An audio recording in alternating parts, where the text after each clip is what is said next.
سورۃ النور کی آیت نمبر 39۔ الحمدللہ وکفی وسلام علی عبادہ الذین اصطفی، خصوصاً علی سید الرسل وخاتم الانبیاء وعلی آلہ واصحابہ الاتقیاء۔ اما بعد فاعوذ باللہ من الشیطان الرجیم، بسم اللہ الرحمن الرحیم۔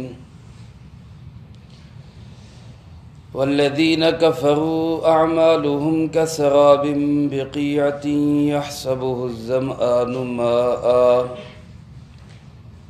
حتی اذا جاءہ لم یجدہ شیئا ووجد اللہ عندہ فوفاہ حسابہ واللہ سریع الحساب۔ او كظلمات في بحر لجي يغشاه موج من فوقه سحاب، ظلمات بعضها فوق بعض إذا أخرج يده لم يكد يراها، ومن لم يجعل الله له نورا فما له من نور۔ والذین کفروا، اور وہ لوگ جو کافر ہیں، اعمالهم کسراب بقیع، ان کے اعمال جنگل کی ریت کی طرح ہے، یحسبہ الظمآن ماء، جس کو سمجھتا ہے پیاسا پانی، حتی اذا جاءہ، یہاں تک کہ جب وہ اس تک آتا ہے، لم یجدہ شیئا، تو وہاں کچھ بھی نہیں پاتا، ووجد اللہ عندہ، اور وہاں ملتا ہے اس کو اللہ رب العزت، فوفاہ حسابہ، اور وہ اللہ اس کا حساب برابر کر دیتے ہیں، واللہ سریع الحساب، اور اللہ پاک بہت جلد حساب کر دینے والے ہیں۔ او کظلمات، یا ان اندھیروں کی طرح ہے، فی بحر اللجی، جو کسی گہرے سمندر میں، یغشاہ موج من فوقہ موج، کہ اس کو ڈھانپ لیتی ہے موج، اور اس کے اوپر موج، من فوقہ سحاب، اور اس کے اوپر بادل، ظلمات بعضها فوق بعض، یہ اندھیرے ہیں جو ایک دوسرے کے اوپر چھائے ہوئے، اذا اخرج یدہ، جب وہ اپنا ہاتھ نکالتا ہے، لم یکد یراہا، تو دیکھ نہیں پاتا اس کو، ومن لم یجعل اللہ لہ نورا، اور جس کے لیے اللہ کوئی روشنی نہ بنائے، فما لہ من نور، اس کے لیے کوئی روشنی نہیں ہے۔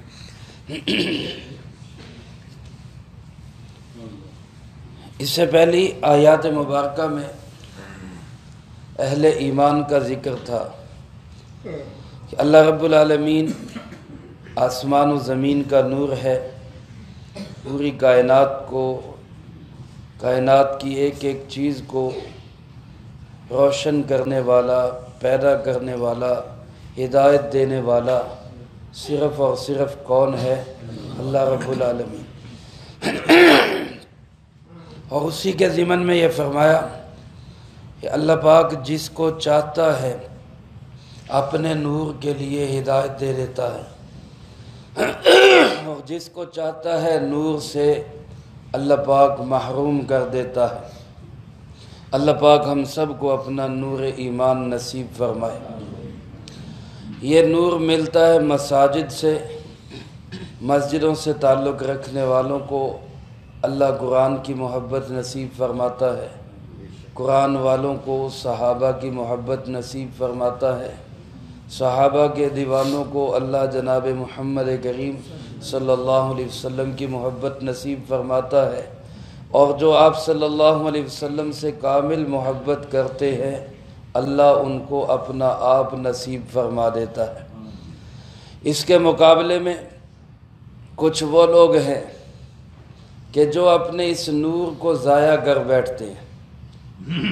جیسے گزشتہ دروس میں نے عرض کیا کہ یہ نور اللہ نے ہر انسان کے دل میں رکھا ہوتا ہے۔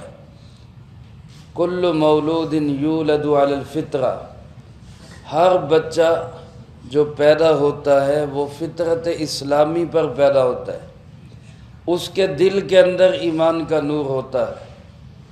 اب جب اس کے دل کے نور کے ساتھ قرآن پاک کا نور ملتا ہے، جناب محمد کریم صلی اللہ علیہ وسلم کی تعلیمات کا نور ملتا ہے، تو اس کا دل روشن اور منور ہو جاتا ہے۔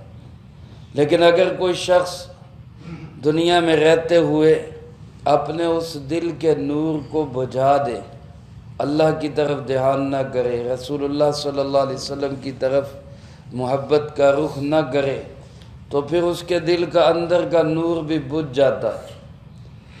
پھر اس انسان کی حیثیت ایسی ہوتی ہے کہ وہ کبھی کسی بھی روشنی پہ آ نہیں سکتا۔ اب یہ انسان کافر کہلاتا ہے، یہ انسان بے ایمان کہلاتا ہے، یہ انسان اللہ کا دشمن بن جاتا ہے، یہ انسان جناب محمد کریم صلی اللہ علیہ وسلم کا، آپ کے دین کا اور دین والوں کا دشمن بن جاتا ہے۔ اللہ پاک نے یہاں پہ کافروں کی پھر دو مثالیں بیان کی ہیں۔ ان کافروں میں بعض لوگ ایسے ہوتے ہیں کہ جو رفاع عامہ کے بڑے کام کرتے ہیں، نیکی کے ان کے اندر بظاہر بڑے اعمال ہوتے ہیں، بھوکوں کو کھانا کھلاتے ہیں، ہسپتال بناتے ہیں، سڑکیں بناتے ہیں، پل بناتے ہیں، اور لوگوں کو جو ہے وہ ان کے لیے سہولیات فراہم کرتے ہیں، تو رفاع عامہ کے بہت سے کام وہ کرتے ہیں۔ اور بعض کافر ایسے ہوتے ہیں جن کی زندگی میں ایمان بھی کوئی نہیں ہوتا، یہ اچھے اعمال بھی کوئی نہیں ہوتے۔ ان دونوں کی اللہ پاک نے الگ الگ مثال بیان کی۔ پہلے قسم کا کافر جو دنیا میں اپنے نور ایمان کو تو بجھا بیٹھا، گل کر بیٹھا، نور ایمان سے محروم ہو گیا، لیکن وہ نیک اعمال میں شامل ہے، رفاع عامہ کے کاموں میں شامل ہے۔ وہ کسی کے لیے راستے کا انتظام کر رہا ہے، کسی کے لیے کھانے کا انتظام کر رہا ہے، کسی کے لیے جو ہے ہسپتال بنا رہا ہے، کوئی اور ایسے رفاع عامہ کے کام کر رہا ہے، تو اس کے نیک اعمال کا کیا ہوگا؟ اس کے نیک اعمال کا کیا ہوگا؟ تو اللہ پاک نے اس کی مثال دیتے ہوئے ارشاد فرمایا، والذین کفروا، وہ لوگ جو کافر ہیں، اعمالہم کسراب بقیع، ان کے نیک اعمال صحرا کے ریت کی طرح ہے، جنگل و بیابان کے ریت کی طرح۔ سراب ہمارے ہاں بھی یہ لفظ دھوکے کے لیے استعمال ہوتا ہے۔ آپ حضرات کبھی سفر پہ جائیں تو آپ نے دیکھا ہوگا سڑک پہ چلتے ہوئے جب گاڑی ذرا دور ہوتی ہے اور آپ دور نظر ڈالیں سڑک پہ، تو یوں محسوس ہوتا ہے جیسے سڑک پہ پانی چل رہا ہے، دور سے ایسے چمک نظر آتی ہے جیسے سڑک کے اوپر پانی کی لہریں ہیں، لیکن جو آپ قریب جاتے جاتے ہیں وہ لہریں دور چلتی چلی جاتی، وہ آگے آگے جائی جاتی۔ یہ حقیقت میں پانی نہیں ہوتا۔ یہ علماء نے، محققین نے یہ لکھا ہے کہ زمین کی جو نچلی سطح کی گرم ہوائیں ہیں، وہ جب اوپر والی ٹھنڈی ہواؤں سے ٹکراتی ہیں، زمین کی نچلی سطح گرم ہے، جو آپ اوپر جاتے جائیں گے ہوا ٹھنڈی ہوتی جائے گی۔ یہاں ہمارے یہاں گرمیوں میں سخت گرمی ہوتی ہے، اسی گرمی کے موسم میں آپ مری کی طرف چلے جائیں تو ہوا آہستہ آہستہ ٹھنڈی ہوتی چلی جاتی، اس سے اونچے پہاڑوں پہ چلے جائیں اور زیادہ ٹھنڈ ہو جاتی۔ تو یہ جو نیچے کی گرم ہوا اوپر کی ٹھنڈی ہوا سے ملتی ہے اور ٹکراتی ہے تو اس میں ایک چمک پیدا ہو جاتی۔ وہ چمک ایسے ہوتی جیسے پانی کی لہریں چل رہی۔ اس کو عربی زبان میں سراب کہا جاتا ہے۔ ریگستانوں میں جو سفر کرتے تھے تو وہ دور سے دیکھتے تو ان کو ایسے لگتا جیسے ریت چمک رہی اور وہ ریت پانی جیسی شکل اختیار کی، وہ لہریں چل رہی ہیں، حالانکہ وہ پانی کی لہریں نہیں ہوتی۔ اب کوئی مسافر چل رہا ہے، اس کو پیاس لگی ہوئی ہے، وہ دور سے دیکھتا ہے، اس کو لگتا ہے شاید پانی ہے، تو اللہ پاک فرماتے ہیں یحسبہ الظمآن ماء، پیاسا اس کو کیا سمجھتا ہے کہ یہ پانی ہے، اور پھر دوڑتا دوڑتا اس پانی تک آتا ہے، حتیٰ اذا جاءہ، یہاں تک کہ جب وہ اس تک پہنچتا ہے تو لم یجدہ شیئا، اس کو وہاں کوئی پانی نہیں ملتا، کوئی چیز نہیں ملتی، وہاں ہوتا کون ہے؟ فرمایا ووجد اللہ عندہ، وہاں اللہ کے سوا کچھ بھی نہیں ملتا، اور پھر اللہ اس کا فوفاہ حسابا، اللہ اس کا حساب چکتا کر دیتے ہیں، یعنی اس کی زندگی کے دن پورے ہو جاتے ہیں۔ اب وہ موت کی آغوش، پیاسا تو پہلے ہی تھا، اب اس کی آس امید بھی ٹوٹ گئی، تو پیاس کی شدت سے وہ مر جاتا ہے۔ اب آپ بتائیں کہ اس شخص کے ہاتھ میں کوئی چیز آئی؟ اللہ پاک فرماتے ہیں دنیا میں رہتے ہوئے جو کافر نیک اعمال کرتا ہے اور وہ اپنے آپ کو سمجھتا ہے کہ میں بڑا اچھے کام کر رہا ہوں، میں تو عوام کی خدمت کر رہا ہوں، میں تو لوگوں کے کام آ رہا ہوں، تو مجھے اس کا صلہ ملے گا، تو یہ جو صلہ وہ سمجھ رہے، اللہ فرماتے ہیں یہ صلہ سراب ہی ہے، یہ اس ریت کی طرح دھوکہ ہے۔ جب وہ دنیا سے جائے گا، اس کا وقت پورا ہو جائے گا، اللہ کے پاس پہنچے گا، تو جس کو وہ نیک عمل سمجھ رہا تھا وہ نیک عمل نہیں ہوں گے، وہاں اس کو کچھ بھی نہیں ملے گا۔ تو جیسے اس کی آس امید ٹوٹ گئی، وہاں اس کی آس امید ٹوٹ جائے گی، اس کے ہاتھ میں کوئی چیز نہیں آئے گی۔ کیوں کہ اس نے اپنے نور ایمان کو بجھا دیا، دنیا میں اس نے اپنے ایمان کا نور حاصل نہیں کیا تھا۔ اس لیے میرے محترم دوستو، آج دنیا کے اندر ساری دنیا کے کافر جتنے مرضی اچھے اور نیک اعمال کرے، لیکن اللہ کی نگاہ میں ایک ایمان والے کے برابر نہیں ہو سکتے، چاہے وہ ایمان والا پرلے درجے کا گناہگار کیوں نہ ہو، اللہ کے نزدیک وہ ایمان والا بڑا قیمتی ہے۔ رسول اللہ صلی اللہ علیہ وسلم کے زمانے میں ایک شخص تھا عبداللہ ابن جدعان، بڑا سخی آدمی تھا، بہت نیک دل، لوگوں کی بڑی خدمت کرنے والا۔ اس کی سخاوت کے متعلق لکھا ہے کوئی شخص اس کے پاس آ کے سوال کرتا تو 100 سے کم اونٹ دینا وہ اپنی سخاوت کے خلاف سمجھتا تھا۔ 100 اونٹ لے جاؤ، 100 اونٹ تمہارے۔ ایک عام سے عام آدمی کے سوال پہ 100 اونٹ دے دیا کرتا، اتنا بڑا سخی۔ سیدہ کائنات طیبہ طاہرہ حضرت عائشہ صدیقہ رضی اللہ تعالیٰ عنہ نے سوال کیا جناب محمد کریم صلی اللہ علیہ وسلم سے کہ آپ بتائیں کہ کیا عبداللہ ابن جدعان کے کسی عمل کا اس کو کوئی فائدہ ہوگا؟ تو رسول اللہ صلی اللہ علیہ وسلم نے واضح طور پہ ارشاد فرمایا کہ کوئی فائدہ نہیں ہوگا، اس لیے کہ لم یقل یوما رب اغفر لی خطیئتی یوم الدین، اس نے ایک دفعہ بھی زبان سے یہ نہیں کہا اے اللہ مجھے قیامت کے دن مجھے معاف کر دینا، یعنی اس کا قیامت پہ ایمان ہی نہیں تھا۔ تو جب اس کا قیامت پہ ایمان ہی نہیں تھا تو اس کی سخاوت، اس کا مال خرچ کرنا، اس کا لوگوں پہ روپیہ پیسہ لگانا، وہ سب ضائع اور بیکار گیا۔ میرے محترم دوستو، سب سے جو بنیادی چیز ہے وہ ایمان ہے۔ یہ اعمال بہت فائدے کی چیزیں ہیں، نماز، روزہ، حج، زکوٰۃ، سخاوت، عوام کی خدمت، ہسپتال بنانا، سڑکیں بنانا، پل بنانا، ڈیم بنانا، سارے ہی نیکی کے کام ہیں، لیکن یہ نیکی کے کام فائدہ تب دیں گے جب دل کے اندر کیا ہوگا؟ ایمان ہوگا، نور ایمان روشن ہوگا۔ اور اگر دل کے اندر ایمان نہیں تو بندہ بیت اللہ کا طواف بھی کرے، حاجیوں کی خدمت بھی کرے، حاجیوں کو کھانے بھی کھلائے، پانی بھی پلائے، اس کے یہ بھی اعمال سارے کے سارے ضائع ہو جاتے ہیں۔ قرآن کریم نے سوال نہیں کیا اجعلتم سقایت الحاج وعمارت المسجد الحرام کمن آمن باللہ والیوم الآخر وجاہد فی سبیل اللہ، تم کیا سمجھتے ہو حاجیوں کو پانی پلانا، بیت اللہ کی تعمیر کرنا، کیا یہ اس شخص کے برابر ہو سکتا ہے جو اللہ پہ، آخرت پہ ایمان رکھے اور اللہ کے راستے میں جہاد کرے؟ کیا یہ اس کے برابر ہو سکتا ہے؟ حاجیوں کو پانی پلانا کتنی بڑی خدمت کی بات ہے، لیکن یہ کام کرتے کرتے ابو جہل دنیا سے چلا گیا، کوئی فائدہ ہوا؟ کچھ بھی نہیں ہوا۔ رسول اللہ صلی اللہ علیہ وسلم کو، صحابہ کرام رضی اللہ تعالیٰ مجمعین کو بظاہر بیت اللہ سے بھی نکال دیا گیا، روک بھی دیا گیا، طواف بھی نہیں کرنے دیا گیا، باہر مکہ مکرمہ سے بدر کر دیا گیا، لیکن اللہ کی نگاہ میں قیمتی کون تھے؟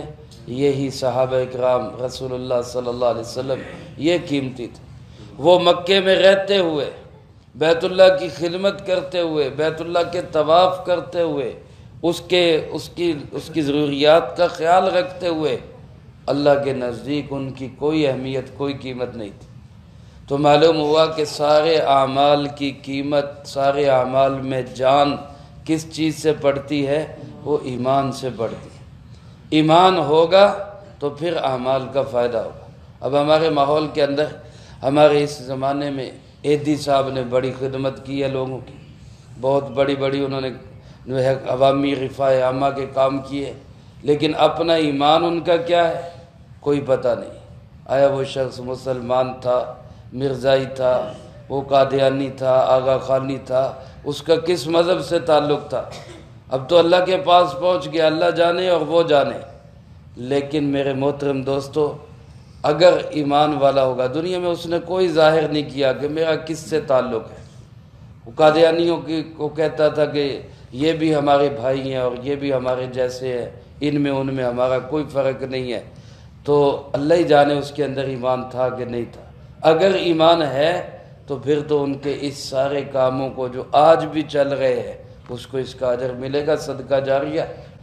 لیکن اگر خدا نخواستہ بے ایمانی کی حالت میں انتقال ہوا ہے تو پھر کسی عمل کا کوئی فائدہ۔ یہ سارے عمل سراب کی طرح ہے۔ سارے عمل کس کی طرح ہے؟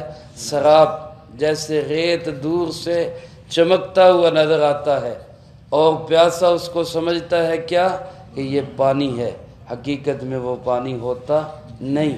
ایسے ہی اللہ پاک ارشاد فرماتے ہیں یہ جو دنیا میں بغیر ایمان کے عوام کی خدمت کرنے والے ہیں، ان کو اپنے اعمال کا کوئی اجر و ثواب نہیں ملے۔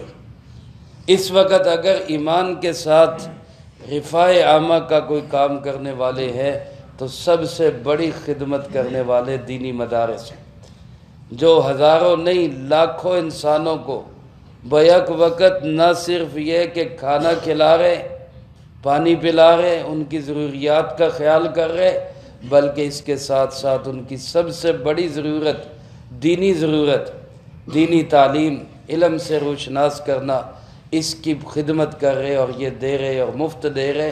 اس سے بڑھ کر دنیا کے اندر بڑا عوامی خدمت کا پروگرام اور کوئی نہیں۔ اور پھر اس کے ساتھ ساتھ الحمدللہ پورا نور ایمان بھی ہے۔ اللہ ہم سب کو اس کی قدر کی توفیق نصیب فرمائے۔ اللہ پاک فرماتے ہیں واللہ سریع الحساب، اللہ پاک حساب میں بڑے ہی تیز ہیں۔ اللہ کے لیے حساب کرنا کوئی مشکل نہیں ہے، لاکھوں کروڑوں نہیں اربوں انسانوں کا حساب اللہ رب العالمین ایک لمحے میں کر سکتے، لمحے کے بھی ہزاروں حصے میں۔ لمحہ بھی سمجھانے کے لیے غیر ہو۔ آج دنیا اگر اس کو سمجھنا چاہتی ہے تو وہ یوں سمجھ لے کہ کروڑوں انسانوں کا ریکارڈ نادرہ کے ایک کمپیوٹر کے اندر فیڈ ہے۔ ایک بٹن دباتے ہیں، ایک کلک کرتے ہیں، انسان کی ساری صورتحال سامنے آ جاتی ہے۔ نام کیا ہے، باپ کا نام کیا ہے، پیدائش کا ضلع کیا ہے، ماں کہاں پیدا ہوئی، باپ کہاں پیدا ہوا، خاندان کیا ہے، بچے کتنے، بچیاں کتنی، مذہب کیا ہے، وہ سب ایک کلک کے فاصلے پہ پڑا ہوا۔ تو جس انسان کو اللہ نے عقل دی اور اس نے اس محدود عقل سے اتنا بڑا نظام بنا لیا کہ کروڑوں انسان ایک کمپیوٹر کی چپ کے اندر فیڈ ہیں اور ایک کلک کے فاصلے پہ پڑے ہیں، تو اس اللہ کے اندر کتنی پاور اور قوت ہے۔ کیا وہ ایسا نظام نہیں بنا سکتا کہ اربوں انسانوں کا حساب سیکنڈ کے بھی ہزارویں حصے میں کر کے وہ مکائے؟ وہ اللہ اس پہ پوری قدرت رکھتا ہے۔ اس لیے دنیا کے اندر اگر کسی نے کوئی نیک اعمال کیے ہیں، اللہ اس کو ضائع نہیں جانے دیتا. اس کے اندر نور ایمان نہیں ہے تو اس کا بدلہ اللہ دنیا میں دے دیتا ہے. شہرت ہو جاتی ہے، نیک نامی ہو جاتی ہے، یہ بھی بدلہ ہے، دنیا میں مل گیا. آخرت کے اندر اس کا کوئی حصہ نہیں ہوتا. وہ کہتے ہیں نا، ہمارے بزرگ فرماتے، قصہ بیان کرتے ہیں مثال سمجھانے کے لیے، کہ ایک آدمی جس کے دل کے اندر نور ایمان نہیں تھا لیکن عوامی خدمت کرتا تھا، موت کے وقت میں اس کا دل چاہا مچھلی کھانے کو، حالانکہ وہاں قریب کئی مچھلی نہیں تھی. اللہ پاک نے پتہ نہیں کہاں سے کیسے اس کا بندوبست کیا، کیا سبب بنا، اس کے گھر میں مچھلی پہنچ گئی. موت سے پہلے اس نے مچھلی کھائی اور پھر مر گیا. دوسری طرف اللہ کا ایک نیک بندہ جس کے دل میں نور ایمان تھا، ایمان والا تھا، اللہ والا تھا، اللہ سے تعلق تھا، وہ موت کے وقت میں شدت کی پیاس لگی، پانی منگوایا، پانی اس کے قریب لے کر آئے تو کیا جانے، اللہ جانے سبب ہوا کہ پانی کا پیالہ گر گیا، پانی بھی گرا، پیالہ بھی ٹوٹ گیا اور پیاس سے اس کو موت آئی. فرشتے حیران ہیں، یا اللہ یہ کیا مسئلہ ہے، یہ کیا ماجرا ہے؟ ایک طرف تیرا دشمن بے ایمان، نور ایمان سے خالی، سیاہ دل والا، وہ مرتے وقت مچھلی کی تمنا کرتا ہے تو اس کو مچھلی پہنچا دی جاتی ہے، اور ایک طرف تیرا ماننے والا بندہ، نیک انسان، تیرے اوپر ایمان رکھنے والا، جس کا دل ایمان کے نور سے منور ہے، وہ بیچارہ پیاس کی حالت میں پانی پینے لگتا ہے تو وہ بھی گرا دیا جاتا ہے. یہ کیا ماجرا ہے؟ اللہ پاک فرماتے ہیں جو میں جانتا ہوں وہ تم نہیں جانتے. اس کی ایک ہی نیکی تھی ہمارے پاس. جو پہلا بے ایمان تھا، نور ایمان سے خالی تھا، اس کی ایک ہی نیکی تھی تو اس نے مچھلی طلب کی، ہم نے پہنچا دی کہ اس کی نیکی کا بدلہ ہو جائے. واللہ سریع الحساب، اللہ بڑی جلدی حساب چکتا کر دیتا ہے، حساب فارغ کر دیتا ہے. اس کا میں نے حساب برابر کر دیا تاکہ آخرت کے اندر اس کا کوئی میرے اوپر حساب نہ رہے. اور وہ جو تھا، جو نور ایمان والا تھا، اس کی ایک ہی خطا تھی میرے پاس. اب اس کی خطا یا آخرت میں سزا ملنی تھی یا دنیا میں نعمت سے محرومی میں سزا ملنی تھی. تو میں نے کہا اس کو دنیا میں نعمت سے محروم کر کے یہ سزا اس کو دے دو، آخرت میں اس پہ کوئی بار نہ رہے اور یہ بخشایا جنت میں چلا. تو میرے محترم دوستو، اللہ ایسا سریع الحساب ہے، جلدی حساب چکتا کر دینے والا. تو یہ تو مثال ان کی ہے جو کافر ہو کر بھی پھر بھی کوئی عوامی خدمت کے کام کرتے ہیں، برے آدمی نہیں ہیں، اچھے انسان ہیں. ان کو دنیا میں اللہ پاک یہ صلہ دے دیں گے، آخرت میں ان کا بھی کوئی حصہ نہیں. دوسری مثال دوسری آیت میں ان کافروں کی بیان کی جو کافر بھی ہیں، نور ایمان سے محروم بھی ہیں، اس کے ساتھ ساتھ وہ ظالم بھی ہیں. وہ اس کے ساتھ ساتھ کوئی عوامی خدمت کا کام بھی نہیں کرتے، اچھے انسان بھی نہیں ہیں، وہ بدبخت ہیں، ظالم ہیں، وہ ظلم کرنے والے ہیں. ان کی مثال اللہ پاک نے دی. یہ ایسے ہے جیسے تہ در تہ کئی اندھیروں میں ڈوبے ہوئے. اس کو فرمایا کہ ظلمات فی بحر، جیسے کسی گہرے سمندر کا اندھیرا. فی بحر لجی، گہرا سمندر کے اندر ویسے ہی اندھیرا، اور جب گہرائی میں چلے جائیں تو شدید اندھیرا. پھر اس اندھیرے کے اوپر موجن یغشاہ موجن من فوقہ موجن، اس سمندر کے اوپر ایک موج، پھر اس کے اوپر دوسری موج، اور لہروں کے اندر جکڑا ہوا کتنے اندھیروں میں ہوگا. اور اس سے اوپر کیا ہے؟ من فوقہ سحاب، اوپر بادل بھی چھائے ہوئے، سورج کی بھی کوئی روشنی نہیں، اگر رات ہے تو ستاروں کی بھی کوئی روشنی نہیں، اوپر سے بھی روشنی ہے بند، سمندر کی بھی تاریکی میں، گہرائی میں. اب اتنے اندھیروں میں جو پڑا ہوا، جہاں ظلمات بعضها فوق بعض، اندھیرے ایک دوسرے کے اوپر چھائے ہوئے، وہاں پہ صورتحال یہ ہے کہ اذا اخرج یدہ لم یکد یراہا، اگر اپنا ہاتھ بھی نکالے تو ہاتھ بھی اس کو نظر نہ آئے. اندھیرے کی مثال دیتے ہوئے کہتے ہیں نا، ہاتھ کو ہاتھ سجائی نہیں دیتا. یعنی اتنا شدید اندھیرا ہے کہ ہاتھ بھی اپنا نظر نہیں آ رہا. اب اس کو کہاں راستہ ملے گا، کہاں یہ جنت تک پہنچ سکے گا، کہاں یہ اللہ تک پہنچ سکے گا جو اتنے گھٹا ٹوپ اندھیروں کے اندر ڈوبا ہوا ہے۔ یہ اس کافر کی مثال ہے جس کے دل کے اندر اللہ نے نور ایمان رکھا لیکن اس نے اپنے نور ایمان کو بجھا دیا، پھر کوئی دنیا کے اندر اچھا کام بھی نہیں کیا، بے ایمانی کی حالت میں گیا تو وہ اندھیروں کے اندر ہی ڈوبتا چلا گیا۔ اللہ پاک فرماتے ہیں وَمَن لَّمْ يَجْعَلِ اللَّهُ لَهُ نُورًا، جس کو اللہ روشنی عطا نہ کرے، جس کو اللہ نور ایمان عطا نہ کرے، فَمَا لَهُ مِن نور، اس کو کوئی روشنی نہیں مل سکتی۔ حضرت مفتی شفیع صاحب رحمۃ اللہ علیہ نے اسی جملے کی تفسیر میں لکھا ہے کہ ضروری نہیں کہ جس شخص کی زبان سے علم کے بڑے بڑے دریا اور موتی نکل گئے اس کے دل کے اندر نور ایمان بھی ضروری نہیں ہے۔ کوئی بڑا اچھا شاعر ہے، بڑا اچھا وہ گفتگو اور قادر الکلام ہے، بڑی اچھی وہ مثالیں دے لیتا ہے، بڑی اچھی وہ تقریریں کر لیتا ہے، لیکن اس کے دل کے اندر نور ایمان بھی ہو، حضرت فرماتے اللہ پاک نے واضح فرمایا جس کو اللہ نور نہ دے اس کو کوئی نور نہیں دے سکتا۔ اور بعض دفعہ ایسا ہوگا ایک بندہ ایک لفظ بھی نہیں کہہ سکتا، بول ہی نہیں سکتا۔ ہمارے قریب میں بزرگ گزرے حضرت خواجہ خان محمد صاحب، خواجہ خواجگان، اللہ ان کی قبر پہ کروڑوں رحمتیں نازل فرمائے۔ آپ حضرات میں سے اکثر نے ان کی زیارت کی ہوگی، عالمی مجلس تحفظ ختم نبوت کے امیر بھی رہے۔ ایک دفعہ کراچی میں جامعۃ العلوم الاسلامیہ بنوری ٹاؤن میں تشریف لے گئے، حضرات نے فرمایا بیان فرما دے، بڑے بزرگ آئے، علماء طلباء کثیر تعداد میں اکٹھے ہو گئے۔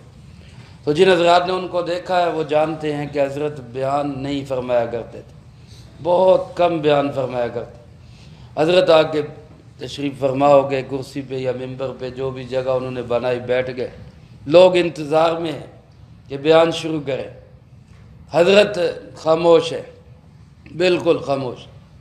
اب لوگ بیٹھے انتظار کے اندر، پھر کسی نے کہا کہ جی حضرت لوگ سننا چاہتے ہیں، تو ایک ہی جملہ فرمایا، فرمانے لگے جس کو میری خاموشی سے کوئی فائدہ نہیں ہو رہا اس کو میرے بولنے سے کیا فائدہ ہوگا، جس کو میری خاموشی سے کوئی فائدہ نہیں ہو رہا میرے بولنے سے اس کو کیا حاصل ہوگا۔ بس پھر کیا تھا، وہ نور ایمان تقسیم ہوا کہ لوگ دھاڑے مار مار کے روتے۔ یا آپ نے دیکھا ہوگا عالمی مجلس تحفظ ختم نبوت کے ہر پروگرام میں وہ جب تک حیات رہے صدارت فرماتے تھے، لیکن کبھی تقریر نہیں کی، کبھی گفتگو نہیں فرمائی، لیکن اندر کا نور ایسا تھا کہ آج سینکڑوں نہیں، ہزاروں نہیں، لاکھوں لوگ ان کے نور ایمان سے روشنی حاصل کر رہے ہیں۔ اللہ پاک ہم سب کو ایسا نور نصیب فرما دے۔ تو گزشتہ درس میں بھی عرض کیا تھا یہ نور ملے گا کہاں سے؟ مسجد سے۔ رسول اللہ صلی اللہ علیہ وسلم کی حدیث مبارک ہے کہ جو شخص اللہ سے محبت کرتا ہے وہ مجھ سے محبت کرے، جو مجھ سے محبت کرتا ہے وہ صحابہ سے محبت کرے رضی اللہ تعالیٰ عنہم اجمعین، جو صحابہ سے محبت کرتا ہے وہ قرآن سے محبت کرے، جو قرآن سے محبت کرتا ہے وہ مسجد سے محبت کرے، مسجد سے محبت کرے۔ اور فرمایا مسجد وہ جگہ ہے جہاں سے یہ نور ایمان نصیب ہوتا ہے۔ اللہ ہم سب کو مسجد کا تعلق نصیب فرمائے۔ یہ جو درس قرآن ہے، مساجد کے اندر یہ حلقے ہیں ذکر کے اور نصیحت کے اور تبلیغ کی محنت اور کوشش، یہ سب اسی نور ایمان کو حاصل کرنے کی کوشش۔ تو میں اور آپ خود بھی ان میں شامل ہوا کریں اور اپنے دوسرے دوست احباب کو بھی دعوت دے کر اس میں شامل ہونے کی ضرور ترغیب دے۔ ہماری وجہ سے کوئی شخص آ گیا، اللہ نے اس کا رخ بدل دیا، اس کی ساری زندگی کے اعمال کا ثواب اللہ ہمیں بھی نصیب فرمائے گا۔ یہ صحیح نور ایمان کی محنت ہے، اللہ ہم سب کو اس پہ عمل کی توفیق نصیب فرمائے۔ اللہم لک الحمد کما ینبغی لجلال وجہک وعظیم سلطانک، اللہم لا احصی ثناء علیک انت کما اثنیت علی نفسک، اللہم لک الحمد کما انت اہلہ، صلی علی محمد کما انت اہلہ، وافعل بنا ما انت اہلہ، فإنک اہل التقوی واہل المغفرہ، اللہم اغفر لنا وارحمنا وعافنا واعف عنا وآثرنا ولا تؤثر علینا وانصرنا ولا تنصر علینا وامکر لنا ولا تمکر علینا وارزنا وارض عنا اللهم استر عوراتنا وآمن روعاتنا اللهم إنا نجعلك في نحورهم ونعوذ بك من شرورهم اللهم اكفنا بحلالك عن حرامك وأغننا بفضلك عمن سواك اللهم اكفنا كل مهم من حيث شئت ومن أين شئت رب اغفر وارحم وأنت خير الراحمين رب ارحمهما كما ربياني صغيرا ربنا هب لنا من أزواجنا وذرياتنا قرة أعين واجعلنا للمتقين إماما۔ اے ارحم الراحمین، اس پورے ہفتے میں جتنا درس قرآن ہوا، ان طلبہ عزیز نے جتنی پڑھائی کی، طالبات نے جتنی پڑھائی کی، ان احباب نے جو جو اعمال کیے، اے اللہ پاک سب کو اپنی بارگاہ میں قبول فرما۔ اے اللہ پاک ان مقبول اعمال کا جو ثواب ہمارے پیارے آقا جناب محمد کریم صلی اللہ علیہ وسلم کو ہدیۃً نصیب فرما۔ آپ علیہ السلام کو ہم سب کی طرف سے بہترین جزائے خیر نصیب فرما۔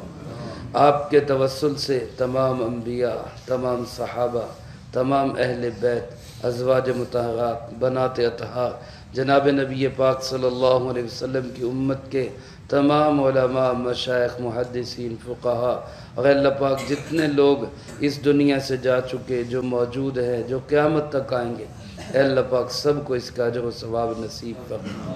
تمام مرحومین کی قبور کو جنت کا باغ بنا، سب کے درجات کو بلند فرما، سیئات کو حسنات سے تبدیل فرما، کروٹ کروٹ چین سکون اطمینان نصیب فرما۔ ہم میں سے ہر ایک کو اپنے اپنے وقت پہ اچھی موت نصیب فرما، بری موت اور اس کے اسباب سے بھی اللہ ہماری حفاظت فرما، عزت کی زندگی، شہادت کی موت نصیب فرما، اسلام والی زندگی، ایمان والی موت نصیب فرما۔ اے ارحم الراحمین، اس پاک کلام کی برکت سے ہم سب کے زندگی بھر کے گناہوں کو معاف فرما، کبیرہ صغیرہ، ظاہری باطنی، اجتماعی انفرادی، ہر قسم کے گناہوں کو معاف فرما۔ اے اللہ پاک امت مسلمہ کے حال پہ رحم فرما، پیارے محبوب کی پیاری امت کی حفاظت فرما۔ آج مسلمان ہر جگہ پریشان، بے بس، بے کس، لاچار و مجبور ہے، اے اللہ پاک ہر جگہ پہ مسلمان کی مدد و نصرت فرما۔ اے اللہ اپنے محبوب کی امت پہ یا اللہ اس کی مدد و نصرت فرما۔ اے اللہ ہمارے بدعملیوں کو معاف فرما، اے اللہ پاک ہماری مدد و نصرت فرما۔ وطن عزیز پاکستان کو ہر فتنے سے محفوظ فرما، بالخصوص فتنہ قادیانیت سے اس پاک وطن کی حفاظت فرما۔ اے ارحم الراحمین، یا اللہ پاک اسلامی نظام نصیب فرما، جو لوگ ملک و ملت کے خیر خواہ ہیں، اے اللہ ایسے حکمران نصیب فرما۔ اے اللہ جو ملک و ملت کے دشمن ہیں، اے اللہ ہمیں ان سے نجات نصیب فرما۔ اے ارحم الراحمین، تمام بیماروں کو شفا عطا فرما، پریشان حالوں کی پریشانیاں دور فرما، مقروضوں کو قرضوں کے بوجھ سے رہائی نصیب فرما، جو والدین بچوں بچیوں کے رشتوں کے متعلق پریشان ہیں بہتر جوڑ نصیب فرما، جن کے جوڑ بنا دی ان کو اپنے گھروں میں آباد و شاد فرما، جو والدین بچوں بچیوں کے شادیاں کرنا چاہتے ہیں وسائل نہیں، اے اللہ پاک اپنی قدرت سے ان کی مدد و نصرت فرما۔ یا اللہ جن کی شادیاں ہوگی ان کو اولادیں نصیب فرما، ہر ایک بچی کی گود کو اپنی سیدہ کائنات طیبہ طاہرہ حضرت سیدہ فاطمہ رضی اللہ تعالیٰ عنہ کے صدقے میں ہر بچی کی گود کو آباد فرما۔ اے اللہ ہر ایک کو اپنے گھر میں عزت و سکون کی زندگی نصیب فرما۔ اے اللہ پاک ہماری دنیا آخرت کے تمام مسئلوں کا حل کرنے والا صرف تو ہے، اے اللہ ہم صرف تیرے منگتے اور بھکاری ہیں، اے اللہ ہمارے مسئلوں کو حل فرما، اے اللہ ہمارے سارے مسئلوں کو حل فرما، اے اللہ ہماری دعاؤں کو اپنے فضل و کرم سے قبول فرما۔ وصلی اللہ علی النبی الکریم وعلی آلہ واصحابہ اجمعین برحمتک یا